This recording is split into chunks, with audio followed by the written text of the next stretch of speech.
आज का topic again बहुत इंटरेस्टिंग होने वाला है। पैसिव वॉइस की सीरीज चल रही है। इस चैप्टर में उन तमाम प्रकार की वर्ब्स के पैसिव वॉइस सीखने वाले हैं जो स्टेटिव वर्ब्स होती है। राइट, फेल्ट यू, कोई एक्शन हुआ क्या? नहीं हुआ। ये आपके अंदर की क्या है दोस्तों? इच्छा है। आपको food was delicious when it was tasted. When it was tested. लोग कहते हैं कि बच्चे परीक्षा से भयभीत होते हैं। ये डर को मान लो आपके बोलचाल में या कहीं भी रिटर्न में ऐसे सेंटेंस आ जाते हैं कि sugar sells 50 days a kilogram.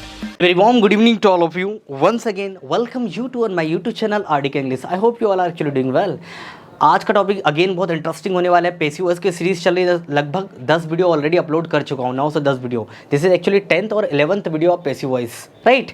और in this chapter what we are going to learn, हम लोग दोस्तों इस चैप्टर में उन तमाम प्रकार की वर्ब्स के पैसिव वॉइस सीखने वाले हैं जो स्टेटिव वर्ब्स होती है। राइट, जनरली हम लोग बहुत रेयर केस में बनाते हैं इनके पैसिव वॉइस, लेकिन रिटर्न में भी आते हैं और बोलचाल में बोलने वाले बोलते हैं, जिनकी हैबिट होती है वो बोलते हैं दोस्तों। राइट, अब सर ये कौन सा चैप्टर है नया? देखो यहाँ पर आप ये तमाम प्रकार के शब्द जो आपकी स्क्रीन के ऊपर देख रहे हो, जैसे feel, taste, smell, cost, sound, ये सारी स्टेटिव वर्ब होती है, स्टेट्स बताती है। राइट, तो इनके बनने वाले पैसिव वॉइस कैसे होंगे तो देखते हैं, हम लोग शुरुआत करते हैं। राइट, यहां पर आप देख पा रहे हो दोस्तों, आई होप को आपको क्लियर दिखाई दे रहा होगा। यहां पर आप देख पा रहे हो फील, टेस्ट, स्मेल, कॉस्ट और साउंड। मैंने बहुत सारी होती है ऐसी वर्ब्स, लेकिन मैंने कुछ उठाई है ताकि आपको पैटर्न समझ में आ जाए किस तरीके से इनका पैसिव वॉइस बनता है। जैसे फील का मतलब होता है महसूस करना। फील का मतलब क्या होता है? महसूस करना। तो आई फेल्ट यू, कोई एक्शन हुआ क्या? नहीं हुआ। ये आपके अंदर की क्या है दोस्तों? इच्छा है। आपको ये महसूस हुआ, कोई एक्शन नहीं हुआ। तो इनका पैसिव वॉइस कैसा बनेगा? I felt you. क्या ऐसा बनाओगे? You are felt by me? Incorrect, ऐसा नहीं बनाओगे आप। राइट, टेस्ट, स्मेल, कॉस्ट और साउंड। देखते हैं पैसिव वॉइस कैसे बनेंगे। देखो इन तमाम प्रकार के वर्ब्स का पैसिव वॉइस बनाने से पहले आप एक्टिव वॉइस सीखो। हम लोग एक्टिव वॉइस कैसे बनाते हैं? इनके एक्टिव वॉइस बनाने के लिए पहले तो सब्जेक्ट रखते हैं। इन्हीं वर्ब का फर्स्ट फॉर्म या सेकंड फॉर्म रख दो स्वाद अनुसार जहाँ भी। और यहाँ पर आपको रखना है एडजेक्टिव। क्या रखना है भैया? यहाँ पर आपको प्रयोग करना है एडजेक्टिव का। एडजेक्टिव का प्रयोग कैसे करोगे? आप पर्टिकुलर किसी चीज़ की क्या बताओगे? क्वालिटी बताओगे। किसी चीज़ की क्या बताओगे? क्वालिटी बताओगे। जैसा मैंने कहा अभी एक बार स्ट्रक्चर देख लो। जब आप पैसिव वॉइस बनाओगे तो यहाँ पर हेल्पिंग वर्ब रखना है। हेल्पिंग वर्ब से मेरा मतलब है is am are. Helping verb से मतलब क्या है? Is am are.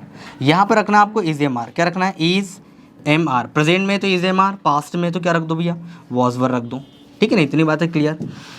फिर आपको यही एडजेक्टिव उठा के यहाँ पे रख देना है। ठीक है ना, ये एक कॉमन सेंटेंस है। इतना तो इसका इतना पार्ट ही रहेगा भैया। ठीक है ना, इतना तो इसका पार्ट ही रहेगा, इतना ये रहेगा। राइट, इतना तो कॉमन हो गया।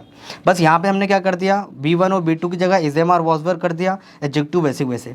और इसका पैसिव वॉइस बनाने के लिए हमको एक शब्द की जरूरत पड़ती है, that is actually when.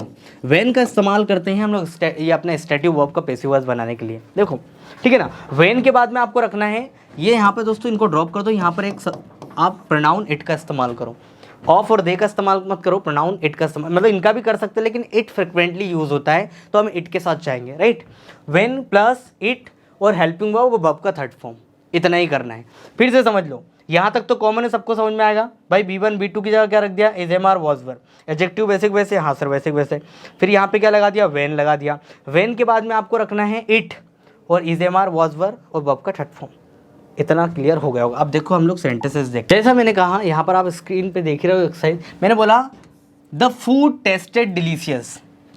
The food tasted delicious. तो फूड का जो स्वाद था वो कैसा था? बहुत ही स्वादिष्ट था। अब यहाँ पर कोई एक्शन हुआ क्या? नहीं। आप इस खाने की क्या बता रहे हो दोस्तों? स्टेट बता रहे हो कि कैसा था, ये स्वादिष्ट था। तो देखो यहाँ पर वर्ब का सेकंड फॉर्म, टेस्ट का सेकंड फॉर्म टेस्टेड, और यहाँ पर डिलीशियस ये क्या लिखा हुआ है दोस्तों? एडजेक्टिव। ठीक है ना, ये क्या लिखा हुआ है? ये है आपका एडजेक्टिव। इतनी बात है क्लियर। आपको सेंटेंस ऐसे आएंगे, the food taste delicious present, the food tasted delicious. था, उसका स्वाद स्वादिष्ट था। मतलब फूड का जो स्वाद था वो कैसा था? स्वादिष्ट था। अब इधर देखो, इसका पैसिव वॉइस कैसे बनाओगे? द फूड वॉज, मैंने क्या बोला? B2 की जगह आप रख दोगे वॉज वर। ठीक है ना, फिर एडजेक्टिव वैसे वैसे। द फूड वॉज डिलीशियस, खाना स्वादिष्ट था। फिर मैंने बोला व्हेन लगाओ, is am are was were और वर्ब का third form. The food was delicious when it was tasted. When it was tasted. समझ में आई मेरी बात? कैसा बना? The food was delicious when it was tasted. खाना स्वादिष्ट था जब इसका स्वाद चखा गया। राइट, ये पैसिव वॉइस बनेगा। अजीबोगरीब है ना, बस इसको नॉलेज के तौर पे याद रखो आप। मैंने कहा द रोज स्मेल्स स्वीट, गुलाब खुशबू आती है, कैसी आती है, स्वीट खुशबू आती है। गुलाब की खुशबू कैसी होती है, स्वीट होती है, ये स्टेट बता रहा हूँ मैं। अब इसका पैसिव वॉइस कैसे बनाओगे, द रोज स्मेल्स स्वीट, ये तो समझ में आ रहा सर कि गुलाब की जो खुशबू होती है वो स्वीट होती है, स्टेट बता रहा हूँ। हाँ, अब इसका पैसिव वॉइस कैसे बनाओगे, द रोज इज स्वीट, गुलाब मीठा होता है, अच्छा होता है, ठीक है ना, स्वीट होता है, प्यारा होता है। The rose is sweet when it is smelt, जब इसकी खुशबू ली जाती है, व्हेन इट इज स्मेल्ट। तो बस ये इस तरीके से इसका पैसिव वॉइस बनता चला जाएगा। फिर मैंने बोला हनी टेस्ट स्वीट, हनी का जो टेस्ट होता है वो मीठा होता है। Passive voice, the honey is sweet when it is tested, the honey is sweet when it is tested, right. और देख लेते हैं, मैंने कहा the word sounds good, word का मतलब, अब वर्ड की जगह आप पक्षी रख लो तो ज़्यादा बेहतर रहेगा, शब्द अपने आप में आवाज़ नहीं करेंगे लेकिन पक्षी जरूर करेगा। द वर्ड साउंड्स गुड, पक्षी की आवाज़ अच्छी होती है, फॉर एग्जाम्पल मैं ये बनाना चाह रहा हूँ, तो आप बनाओगे the word sounds, the word is good, the word sounds good, पक्षी की आवाज़ अच्छी होती है। The word is a good when it is sounded, sound का थर्ड फॉर्म हो जाएगा साउंडेड। इस तरीके से हम लोग बनाते हैं, राइट। इधर देख लो, the bed feels soft, the bed feels soft, bed कैसा होता है, एकदम सॉफ्ट होता है, राइट। उसका जब आप अनुभव करते हो तो सॉफ्ट लगता है।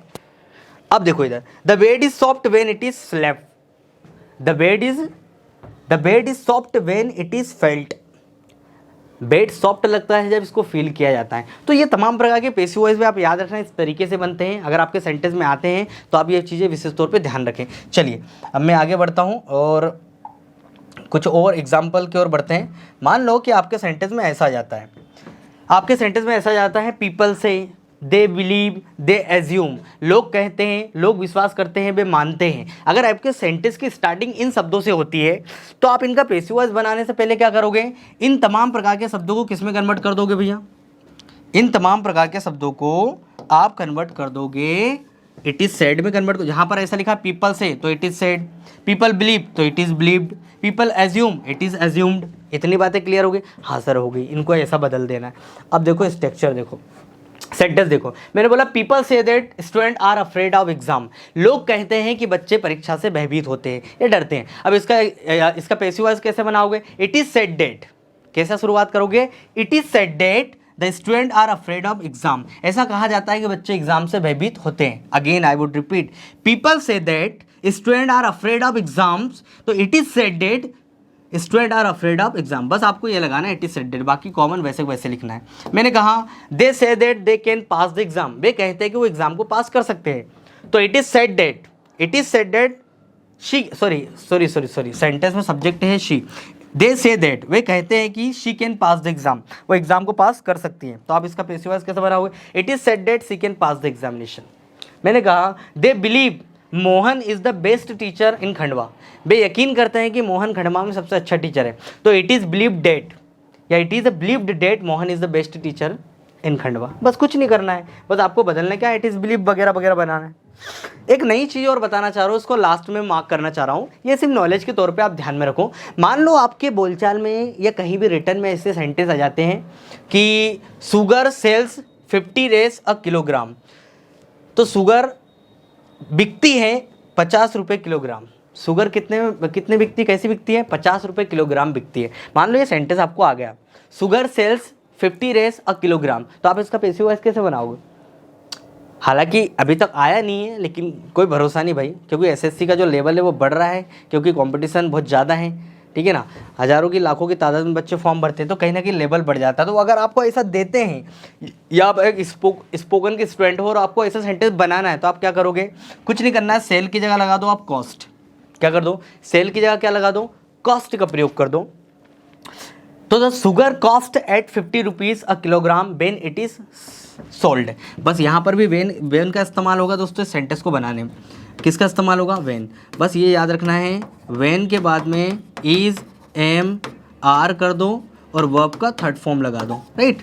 आपको चेंज क्या करना है, सेल की जगह क्या लगाना है, कॉस्ट लगाना है, ठीक है ना, और एट 50 रुपीज़ अ किलोग्राम, ये तो इतना कॉमन है किलोग्राम तक, बस व्हेन इट इज़ सोल्ड।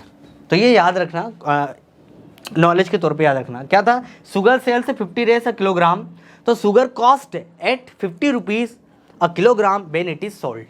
जब ये बेची जाती है तो उसकी कीमत क्या होती है, 50 रुपये किलोग्राम, राइट। मैंने कहा द क्लॉथ सेल एट ₹250 पर मीटर, मतलब कपड़े की जो कीमत है वो पर मीटर कितनी है, 250 रुपये पर मीटर, राइट। वो बेचे जाते हैं 250 रुपये पर मीटर, उसको क्या किया जाता है दोस्तों, बेचा जाता है। मान लो ऐसा सेंटेंस आपको आ गया तो आप करना कुछ नहीं है, क्लोज वैसे वैसे सेल की जगह क्या कर दिया आपने, अगेन कॉस्ट कर दिया, ठीक है। ₹8 वैसे ही है, तो ₹8 की जगह 250 rupees the cloth cost at ₹250 पर मीटर। ये पर मीटर तक तो कॉमन हो गया, बस आपको लगाना लास्ट में it is sold, when it is sold. I hope मेरा ये पॉइंट आपको क्लियर हो गया होगा। तो कुछ नहीं है, नॉलेज के तौर पे आप याद रखो, ठीक है दोस्तों। तो this was all about some passive voice that I try to make you inculcate. आपको इनसे रिगार्डिंग कोई भी प्रॉब्लम है, you can drop your comments in the comment box. तब तक के लिए till then keep practicing, have fun. Jai Hind everyone, thank you.